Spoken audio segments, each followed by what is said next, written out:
Ainda falando sobre o presidente do Senado, Rodrigo Pacheco, ele se posicionou contra a proposta de Arthur Lira, presidente da Câmara, sobre possível proibição irrestrita de operações de busca e apreensão envolvendo deputados e senadores ali no Congresso Nacional. Segundo Pacheco, entre aspas, não é razoável proibir todas as operações. A gente vai acompanhar agora um trecho e já colocar aqui para o debate. Busca e apreensão é um instituto de processo penal que se aplica a todo cidadão brasileiro investigado por algum tipo de prática ilícita, independente da posição que ele ostente. Obviamente que há filtros para isso, há critérios para isso, inclusive de juízo. Quem pode decidir uma cautelar dessa natureza e qual a forma que ela pode ser executada num ambiente, por exemplo, como o parlamento.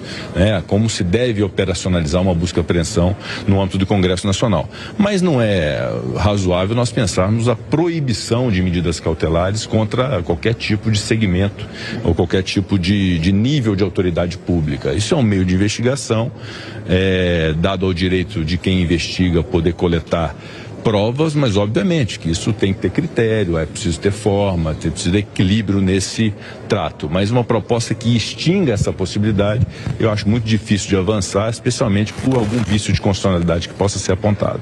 A gente está falando da PEC da blindagem, aquela que, de alguma forma, impediria operações da Polícia Federal sem que o Congresso fosse informado ou sem que houvesse um diálogo entre todas as partes. O que o presidente do Senado está dizendo é que não dá para você criar também algo que impeça totalmente a Polícia Federal de atuar ali. E daqui a pouco a gente vai até trazer alguns pedidos e articulações que são tentadas ali pelos parlamentares para que eles tenham cada vez mais proteção. E aí eu vou colocar sob o crivo de vocês para que vocês se posicionem diante aqui da nossa audiência. Como é que você vê esse discurso aí do presidente do Senado, hein, Luiz Felipe Dávila? Eu concordo plenamente com o presidente do Senado, porque é isso mesmo.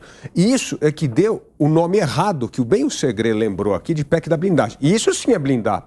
Impedir que sejam investigados parlamentares, isso é um absurdo, isso é criar privilégio. A gente está elogiando exatamente a parte dessa PEC que acaba com o privilégio. Todo mundo vai para a primeira instância, não tem mais fórum privilegiado. Agora, essa história de impedir busca e apreensão, isso é um absurdo total. O parlamentar não é só um cidadão comum, ele deveria ser um cidadão comum que tenha que ter a sua vida absolutamente, integralmente aberto a qualquer tipo de investigação e questionamento. Porque, na verdade, ele é um homem público e, por ser um homem público, ele não pode se esconder atrás dessas maquiagens de privilégio que acaba levando à impunidade. Então, eu concordo plenamente, nesse caso, com a decisão de Rodrigo Pacheco de rechaçar qualquer atitude que passe a proibir busca e apreensão com parlamentares. Exatamente, porque aí você já tem um ambiente extremamente corporativista que, mais do que isso,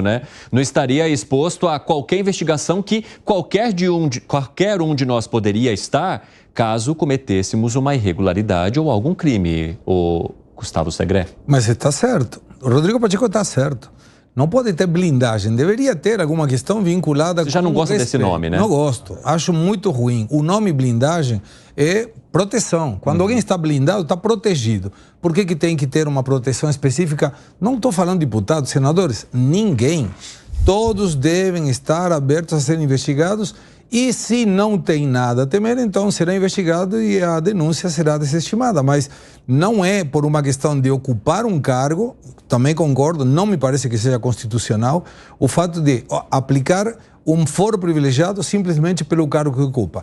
Só que aqui, em particular, a gente observa que durante muito tempo a prerrogativa do cargo dava uma segurança, por quê? E porque só vou para o STF. Lembrando, aí firmes até que falavam, estamos comemorando que o processo vai para o STF.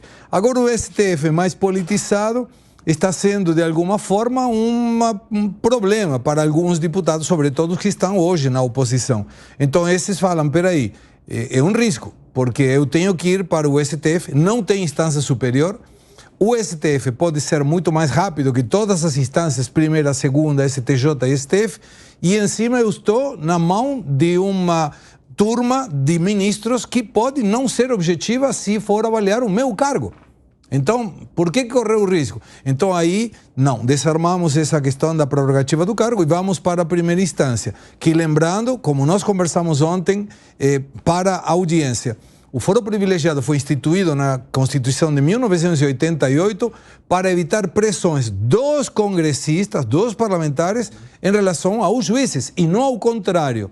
Então, quando foi instrumentado, foi de uma forma, e agora tenta anular isso, porque essa pressão está vindo do STF para os parlamentares. Fala, Langani. Olha, Evandro, você sabe que no Brasil a gente tem um vício que é muito ruim. Quando a gente tem um problema grave, muitas vezes o remédio é pior do que a doença, é pior do que o problema. E qual que é o problema nesse caso? O problema são os excessos da justiça. Não à toa que muitas pessoas no domingo foram à Avenida Paulista. No final das contas, o tema da manifestação era esse, os excessos da justiça. Então, falta de liberdade de expressão, buscas e apreensões abusivas, inclusive em cima de parlamentar que já foi preso por liberdade de expressão, por pior que fosse a opinião dele, etc. Bom, aí como é que a gente vai corrigir esse problema do excesso da justiça? Você cria um outro problema, que é o problema corporativista da blindagem, porque, evidentemente, muitos oportunistas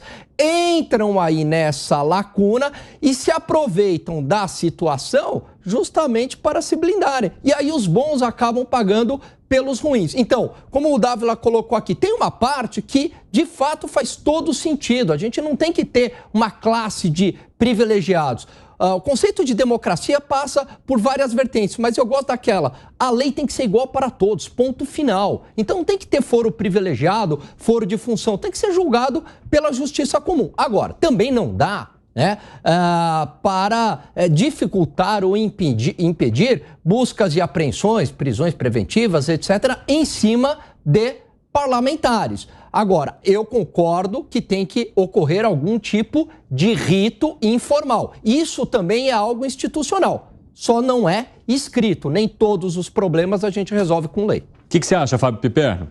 Não, eu concordo em 1000% com o que disse o Rodrigo Pacheco, foi exatamente o que eu disse ontem. Não tem que ter privilégio, ponto final. A Polícia Federal tem que ir lá cumprir o seu trabalho como ela faz quando ela investiga qualquer outro cidadão, né? Ah, mas aí ele tem um mandato. Ué, é ótimo que ele tem um mandato. O mandato já dá a ele uma série de vantagens.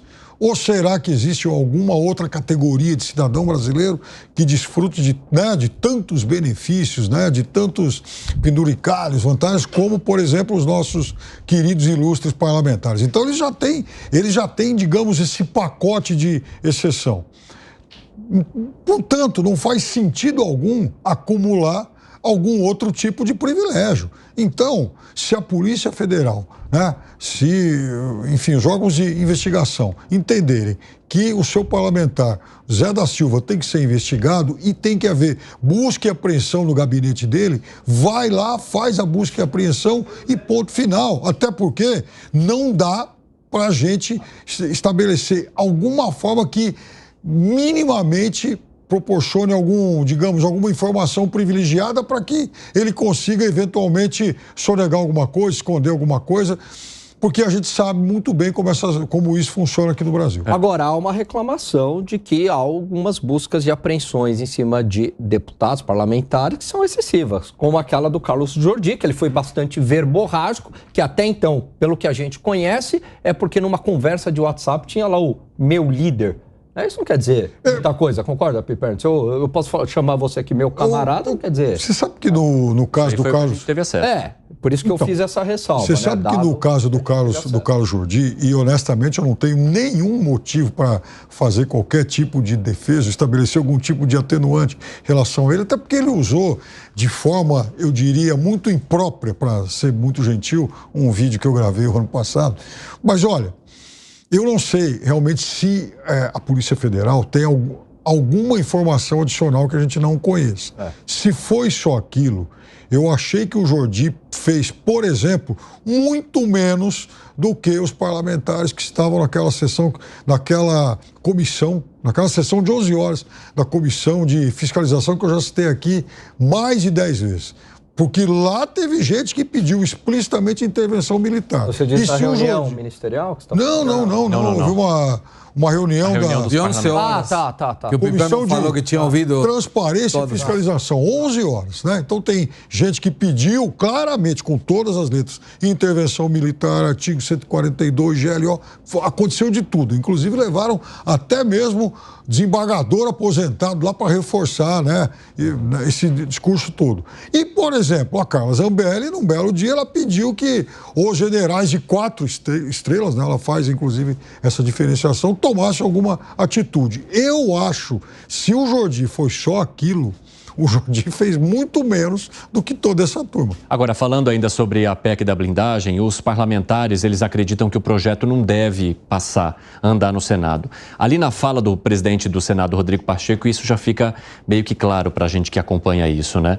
Vou conversar então com a Janaína Camelo, que vai trazer as informações para a gente.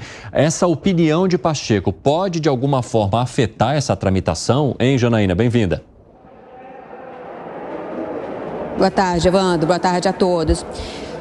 Na teoria não, mas na prática sim, né? Porque há toda uma questão política aí em cima disso. Como vocês falaram, o presidente Pacheco, ele falou ontem sobre esse assunto, logo depois que ele saiu ali da sessão do Senado, ele foi perguntado sobre isso, já que há aí uma tentativa nos últimos dias de avançar com essa proposta, né? Então, como vocês também já disseram, essa proposta ela estabelece que para que haja mandado de cumprimento de mandado judicial na Câmara e no Senado, é preciso antes uma autorização da mesa diretora de cada casa, né? Da casa onde esse mandato de busca e apreensão, mandato judicial, possa ser cumprido. Então, ela foi apresentada no final do mês passado, logo depois dessas operações da Polícia Federal contra os deputados federais Alexandre Ramagem e Carlos Jordi, ambos do PL, e incluíam aí mandados judiciais de busca e apreensão em seus gabinetes na Câmara. Então, houve desde então um movimento aí para que uma pressão por parte da oposição para que o Congresso tomasse alguma medida aí para blindar esses parlamentares e para a Justiça não tenha acesso ao Congresso sem antes autorização. Então, essa PEC ela foi apresentada pelo deputado Rodrigo Valadares. Ele é do União Brasil. Ele é muito próximo dos aliados do ex-presidente Jair Bolsonaro. Inclusive, agora ele está em viagem oficial com o deputado federal Eduardo Bolsonaro, filho do ex-presidente. Eles estão em uma viagem oficial a Bahrein. Ele já conseguiu até agora 99 assinaturas para essa PEC. Como ela é de iniciativa da Câmara dos Deputados, são necessárias 171 assinaturas para que ela possa começar a tramitar. Vá para a CCJ e aí conseguir, talvez, um aval para começar a tramitar, 1/3, né, da casa. Então, o apoio a essa PEC foi discutido na semana passada numa reunião de líderes da Câmara dos Deputados com o presidente Arthur Lira, onde houve aí um pedido por parte da oposição para que para que essa proposta possa avançar, pedindo o apoio do presidente da Câmara dos Deputados, né? Bom, se a gente for analisar aí o tempo que essa proposta foi apresentada, até chegar a 171 assinaturas, ainda faltam tanto, então seria necessário aí um acordo político e um apoio do presidente da Câmara dos Deputados. Mas, Evandro, há por parte de alguns parlamentares na Câmara mesmo, a sensação de que essa proposta é um tanto radical e poderia significar mais um embate com o Supremo Tribunal Federal. Ontem, quando o Pacheco foi perguntado, ele respondeu isso, né, que vocês disseram, que não é razoável pensar na proibição de medidas cautelares contra qualquer tipo de segmento ou qualquer tipo de autoridade pública e que isso é um meio de investigação dado ao direito de quem investiga poder coletar provas. Aqui no Senado, o governo, a base aliada do governo, já começou a se manifestar, como, por exemplo, o senador Humberto Costa, do PT. Ele chamou essa PEC de imoral, de vergonhosa e que só interessa a quem tem medo da Polícia Federal e da Justiça. Vamos ouvir o que ele disse. Isso é um absurdo, um abuso, uma medida que coloca os parlamentares acima de todos os cidadãos, praticamente não sendo alcançados pela lei. E quem está a favor dessa aberração legislativa? Os mesmos bolsonaristas que já foram alvos de operação policial e hoje querem anistia para todos os criminosos que se envolveram em tentativa de golpe e abolição violenta do Estado de Direito. Só lembrando que para uma PEC poder ser aprovada no Congresso Nacional, é preciso que ela passe pelo plenário com a votação, com a aprovação de 1/3 das duas casas em 2 turnos. Evandro, é com você. Muito obrigado pelas informações, Janaína Camelo. Quero trazer também uma outra história aqui relacionada a essa PEC da blindagem, né? As lideranças do Congresso que estão articulando essa PEC pretendem embutir no texto a garantia de que parlamentares investigados pela Justiça tenham acesso amplo e irrestrito, inclusive a trechos protegidos por sigilo, dos inquéritos em curso contra eles mesmos. Então, a iniciativa foi confirmada pelo líder do União Brasil na Câmara, o deputado Elmar Nascimento, e essa PEC da blindagem pretende, então, consolidar um pacote de medidas para proteger esses deputados e senadores de investigações e operações policiais. Agora, 4h28 da tarde, o pessoal da rádio vai para um rápido intervalo. Daqui a pouco espero vocês, hein? Rapidinho. Olha, daqui a pouco vou falar, o que mais vocês querem aí para incluir nessa proposta aí? Dirigir as operações. Vocês querem também serem nomeados diretores da Polícia Federal e conduzir os próprios inquéritos que dizem respeito a si mesmos, né? É isso que está aparecendo, hein, Alan Gani? Pois é, mas olha só, né? Quando a gente tem um arranjo desinstitucional, vamos colocar assim, no país, essa é a consequência, né? Fica tudo desarranjado. E esse desarranjo, ele não começou de hoje. Quando a gente percebe que, por exemplo, o STF, em alguns casos, ele acaba sendo a vítima, o juiz e também o acusador, está ferindo um princípio do Estado Democrático de Direito, o princípio do sistema acusatório. Quando a gente percebe que advogados têm dificuldade de acessar os autos, está também ferindo um princípio da ampla defesa. E veja, essa crítica não é apenas de bolsonaristas. Essa crítica é feita por vários juristas. Inclusive até a própria OAB já se manifestou em relação a isso. Então, tem um desarranjo na justiça, né? E aí, esse desarranjo na justiça leva a uma situação disfuncional. E essa situação é disfuncional mesmo. Por quê? Porque aí, é claro, que estão pedindo privilégios. Mas está tudo errado. Está errado os excessos que estão ocorrendo na justiça. Por exemplo, aquela busca e apreensão por conta de conversas privadas, violando a intimidade dos empresários, né? A gente leu aquelas conversas, não tinha nada demais ali para justificar uma busca e apreensão. Então, de repente, a gente está nesse estado de coisas completamente desfuncional e aí é óbvio que também as soluções no Brasil são completamente desfuncionais e descabidas. Ô, Piperno, você acha que uma coisa justifica a outra? Não, e excessos, infelizmente, eles acontecem, sim. E eles não acontecem a partir desses últimos processos, não, isso vem lá de trás. 10 anos atrás, por exemplo, essas coisas elas se multiplicavam. E naquela época já se queixava muito disso. Inclusive sobre, por exemplo, escutas em escritórios de advogados, aí, de pessoas que eram investigadas. Veja, isso o escritório tinha deixado de ser aí um espaço inviolável para poder ser mais um elemento, né, na sanha aí, naquela sanha persecutória que a gente viu naquele momento. Mas uma coisa não justifica a outra. Esse projeto, ele não pode ter, de forma alguma, um amparo em desculpas, em falsas justificativas de que ele seria uma reação a excesso. Para coibir os excessos, há outras formas, há outras instâncias, inclusive conselhos aí de juízes e tudo mais. Agora, esse projeto, ele está sendo bastante criticado porque ele nasce com vários vícios de origem e certamente ele não vai prosperar.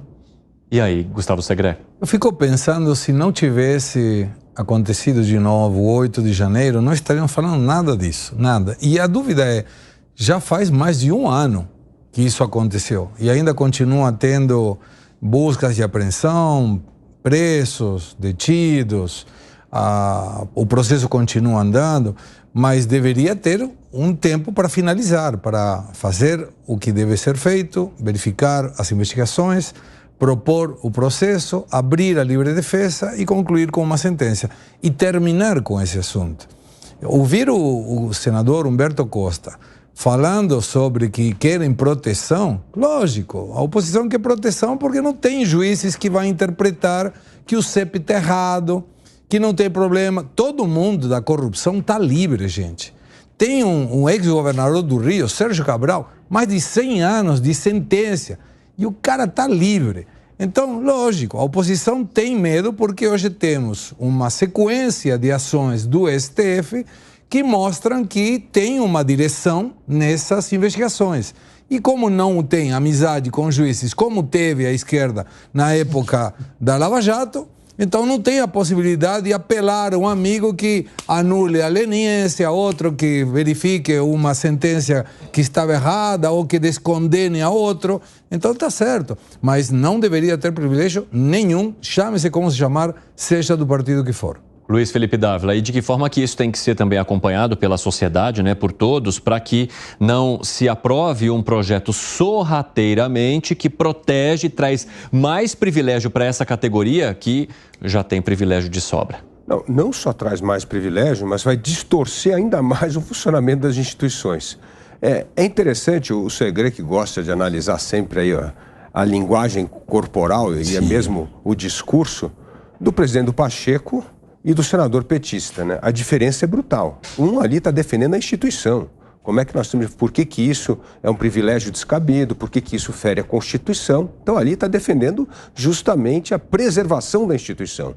E o outro pega uma questão institucional e transforma de novo num UFC político partidário ridículo a posição dele. Como se isso só fosse por causa dos bolsonaristas que está contra. Não, é como se o PT fosse um partido de santos, né? Sem contar toda a enorme leva de gente envolvida em escandalosos casos de corrupção no país. Então não tem nada a ver com isso. É como é que se defende a instituição, como é que o princípio é neutro, ele tem que servir para hoje, para amanhã, para depois da manhã, para sempre. É por isso que uma Constituição saudável, como é o caso de uma Constituição americana, existe há mais de 250 anos. Esse é o ponto. A gente tem que pensar como é que um princípio vai prevalecer não só no momento agora, mas nas próximas gerações. É isso que é olhar as instituições. E não é isso que faz. Quando transforma casuísmo essas medidas, o que acontece é que você vai fazendo esses puxadinhos e vai criando mais distorções e mais disfuncionalidade. É tudo o que o Brasil não precisa. E eu gostaria que vocês trouxessem aqui também a opinião de vocês sobre esse acesso irrestrito, porque recentemente nós discutíamos aqui a impossibilidade que alguns advogados tinham de acessar os processos para defender os seus clientes. Agora, nas operações que aconteceram com Jair Bolsonaro e o seu entorno, era disso que eles reclamavam ali no momento em que prestavam depoimento na Polícia Federal. Jair Bolsonaro disse, inclusive, que não tinha nada para dizer ou não diria nada naquele momento, porque os advogados dele não tiveram acesso ao conteúdo completo para que eles pudessem, então, entender do que estariam sendo investigados. Agora, quando os parlamentares pedem acesso irrestrito, a gente está falando de um degrau a mais, de algo que já torna essa situação além da conta? Dani? Não, exatamente. Aí parece que quer ter acesso a todas as informações privilegiadas e, como alguém colocou aqui, daqui a pouco conduzir, né, as próprias operações. Isso não faz o menor sentido. Agora, essa questão, né, não é de hoje, né, das dificuldades dos advogados terem acesso, isso tem que ser resolvido. A própria OAB tem se manifestado. Isso, pelo menos, vem lá do inquérito das fake news, que depois foi apensado para milícias digitais, já nem sei mais onde qual que inquérito que foi abrindo um no outro, né? Mas essa reclamação vem desde lá de trás, e isso fere o princípio aí da ampla defesa, né? Não pode. Uma democracia forte é quando você tem as instituições funcionando. E o que é as instituições funcionando? Não depende da decisão do ministro A, do ministro B. Não há esse personalismo, Evandro. Então, a regra vale independente de quem quer que seja. E se alguém fere essa regra, tem como você recorrer para alguma outra instituição ou alguma outra pessoa aonde faça valer a regra. Esse é o ponto. Só que no atual momento no país, a gente percebe que a regra não vale e fica muitas vezes determinada pela decisão do ministro A, do ministro B, de forma monocrática. Ô, Piperno, você entende que as regras estejam mais frouxas quando o assunto depende de quem é o alvo da investigação ou de quem está deferindo a investigação? Isso é muito, talvez, uma herança do período lavajatista, né? Isso era muito comum e essa era uma crítica recorrente naquele momento. Todo mundo fazia essa crítica naquele momento. Todos, independentemente da opção política, né? E inclusive vários empresários também, todo mundo fazia esse tipo de crítica. Ali, assim, aquilo foi um marco no estabelecimento de uma série de irregularidades que foram normalizadas. Tudo que se reclama hoje, a começar pelos vazamentos e essa história de, por exemplo, de dificuldades no acesso aos autos, então, tudo isso, todo esse pacote todo já era alvo de críticas, inclusive da OAB, naquele momento. Agora, não é porque aconteceu lá atrás que isso tem que ser repetido agora. Então, é óbvio que um advogado que vá defender o acusado A, B ou C, ele tem que ter pleno acesso aos autos. É questionável, por exemplo, se ele pode ter acesso à parte que não diz respeito diretamente ao seu cliente. Então, essa é a fronteira que eu acho que dá para discutir. Agora, não dá também para ele chegar lá sem saber exatamente qual o tipo de acusação que sofre o seu cliente. Ô, Segré, eu vi que você se manifestou aí durante a fala do Piperno. Tem algo da qual você discorde? Tenho. O quê? Porque ouvir o Piperno é como se a questão da Lava Jato e a quantidade de casos de corrupção, os bilhões que foram roubados, não existiu. Foi uma questão de um excesso jurídico do processo. Não, Piperno, pelo amor de Deus. Excesso jurídico. O banditismo de toga aconteceu.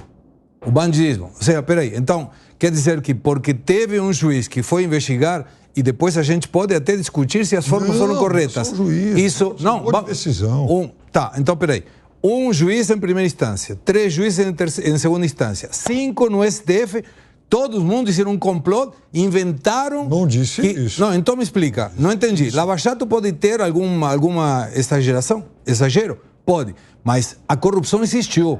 A gente viu. Não podemos tirar, menosprezar qualquer investigação, seja do jeito que for e a ideologia que for, sugerindo que isso foi invenção de uma questão jurídica. A corrupção no Brasil existiu. Não. Mesmo que gente da esquerda queira apagar isso da história, isso não vai ser apagado. Estamos a corrupção discutindo existiu. uma outra coisa. Estamos discutindo exatamente excessos de quem estava à frente das investigações. Mas me permita terminar. O fato de ter acesso às questões de sigilo me parece que faz parte do processo conhecido como devido processo penal. Se não, você fala, ok, quero que você declare. Evandro, por favor, me conta o que sabe. Do que? Você já sabe. Não, peraí, não sei. Eu estou te perguntando. Tá, mas de que é? Não. Me diga, vai. Conta. Não, mas de que você quer que conte? Não, ainda não sei, porque isso está em sigilo. Não, deveria ser aberto. E deveria ser aberto apenas para a pessoa que está sendo acusada, porque senão como ele vai se defender se tem listras no processo que estão apartadas ou apagadas ou protegidas? Tem que ter, mas essa é uma situação jurídica e pode ter até uma necessidade de ocultar alguma coisa para não danificar a investigação. Mas lembrando que na primeira instância, o acusado, no momento, quando aceita a denúncia, ele senta na frente do juiz e ele responde. Nós temos visto vários do PT indo lá responder e não é somente no Moro, outros tantos juízes que também foram perguntar. Então, isso não aplica, pelo menos até agora, no STF. Gani, vai, depois eu quero ouvir. Pode ir, Davi. Também. Piperno, tem muita gente que concorda contigo, muitos juristas que concordam contigo com essa visão que a Lava Jato teve excessos. Muitos excessos. Muitos juristas, inclusive eu tenho um na minha família, juiz aposentado, o John Maraquel, meu tio, que foi um excelente juiz criminalista e ele era um baita crítico da Lava Jato. A gente tinha discussões muito saudáveis em família. Muito bem. No entanto, há uma percepção de que se houve aqueles excessos na Lava Jato, é o que o Segré trouxe, havia ali elementos muito graves e concretos de corrupção. E não que se justificasse esses excessos, mas havia uma corrupção real que ocorreu. Existia materialidade do crime, planilhas, testemunhas, provas, etc. Agora, sabe o que parece? Que esses excessos, eles vêm sem nenhum fundamento. Porque a gente está falando de fake news que não é crime, a gente está falando de cogitar um golpe que nem se materializou, que também não é crime, pode ser moralmente condenável. Isso. Então fica parecendo que é um excesso pelo excesso, sem ter algo concreto. Na Lava Jato, se ocorreu pelo menos esses excessos, tinha pelo menos um fundamento concreto. A gente está falando de excesso contra Santos agora, né? Quem sabe, né? Que foi, O ponto é o seguinte, todo sistema político precisa ter o que eu chamo dos guardiões, os defensores das instituições. São aqueles políticos mais experientes, mais sábios, que não se deixam levar tudo para a disputa política partidária. Por que essas pessoas são importantes? Porque elas aproveitam situações, como foi o caso da Lava Jato, que desvendou o maior escândalo de corrupção da história do mundo, e fala assim, houve abusos aqui, tudo bem, como é que nós vamos evitar que isso haja abuso para fortalecer as instituições? Então é assim que as instituições amadurecem, crescem, e é um famoso livro do Acemoglu, que eu recomendo essa leitura a todo mundo, porque as nações fracassam, ele fala o que é uma instituição inclusiva, que é isso, é uma instituição que trabalha para manter a democracia, a liberdade, os direitos individuais. Então, isso é uma instituição inclusiva. Então, assim, se houve excesso, como dirimir os excessos? Agora, cada vez que tem um excesso, primeiro, você não corrige os erros, você repete os erros, agrava os erros e, pior, ao invés de fortalecer as instituições, fica utilizando um argumento para tentar reescrever a história do maior escândalo de corrupção do Brasil. Então, isso é um desastre em todos os sentidos. É um desastre para tentar destruir a história, é um desastre que não aprende com os erros do passado para fortalecer as instituições, e é um desastre que a arbitrariedade continua a se sobrepor às regras da Constituição. E o Brasil vai ficando cada vez mais